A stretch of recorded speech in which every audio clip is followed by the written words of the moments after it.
In the last video, I showed you what a process flow diagram would look like for a single stage absorption or stripping process, and I also derived what the general material balance would look like, not unlike a material balance that you've done before. The other part of absorption and stripping problems that you'll need in order to solve them is the equilibrium data. Just like before in distillation, we're going to assume that exiting streams are in equilibrium. That is, the liquid that leaves the single stage is going to be in equilibrium with the vapor that leaves that stage. I just noticed a mistake here. This should be Y out. Hopefully that was clearly a mistake from last time. And I just checked. It seems like I did make that same mistake in the last video. So please correct that in your notes. The subscript should be Y in if the arrow goes in and Y out if the arrow goes out. So the exiting streams are going to be in equilibrium, which means that Y out is in equilibrium with X out. So we can write the relationship Y out is equal to K times X out, where K is the equilibrium constant.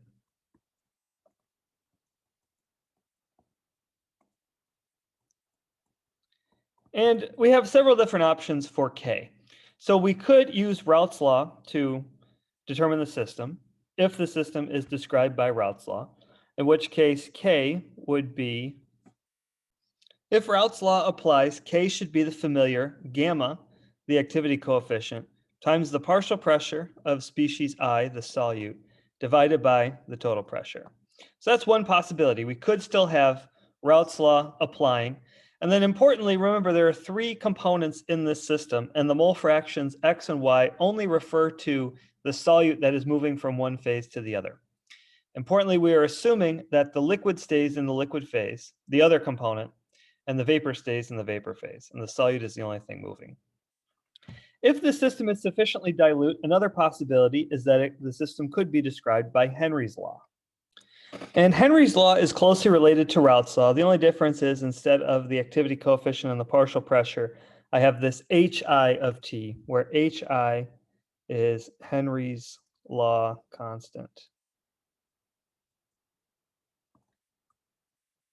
And values for this can be looked up in various locations. Now, unfortunately, the Lane textbook does not go into a lot of detail on Henry's law. So you may have to look this up in external context. And I'll be very honest with you that if you try and look up Henry's law in other textbooks or other resources, it may be potentially confusing because of slightly different ways to define it. So you may see some weirdness going on with units where it could be defined in slightly weird ways. I will try and be somewhat clear in the problem statements that I give you about what Henry's law constant is. However, Henry's law constant, just like partial pressure, is a function of T. So one thing that I do want you to know about Henry's law constant is that the dependence of T follows an Arrhenius relationship. So this is what the Arrhenius relationship looks like, and you'll also see that chemical rates of chemical reactions also follow the Arrhenius relationship in your later kinetics class. But what this means is that if I give you Henry's law constant at two temperatures, you can solve for these parameters H naught and E. And from those two parameters, then you could know what the Henry's law constant is at any temperature. If you knew what H naught and E were, then you'd simply plug in the value of T and you'd have a solved equation that you could solve for any value of H. So sometimes a resource would not give you the Henry's law constant at your specific temperature that you need, but rather if it gives you that Henry's law constant at two temperatures that are known, then you could calculate what H naught and E were by solving a system of two equations, two unknowns, by plugging in all known data and then solving for these unknown variables.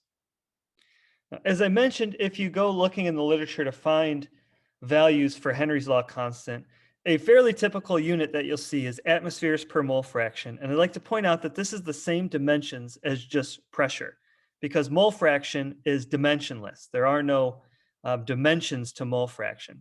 But sometimes you may see it in pressure per concentration. In other words, remember that Henry's law is for very dilute systems. So if you have a dilute liquid and you request that your Y, your composition in your vapor phase, is instead of a mole fraction, is a concentration, You could also see units like atmospheres per milligram per meter cubed, for example. And this would give you a Henry's law that would take a value of X that's in mole fraction and convert it to a value of Y that is in concentration. So once again, I'll try and be as clear as possible when writing problem statements to let you know what Henry's law constant is. And as I've written here, this would be the final form of the equilibrium relationship where your Y would be the Y out from any given stage and the X would be X out from any given stage. And just as before, the way problems are usually solved is by combining the equilibrium data and the material balance for each stage until you've solved for the variable that you want to solve for. So that's about all the theory that you'll need to know in order to solve an absorption or a stripping problem. In the next video, we'll do a practice problem.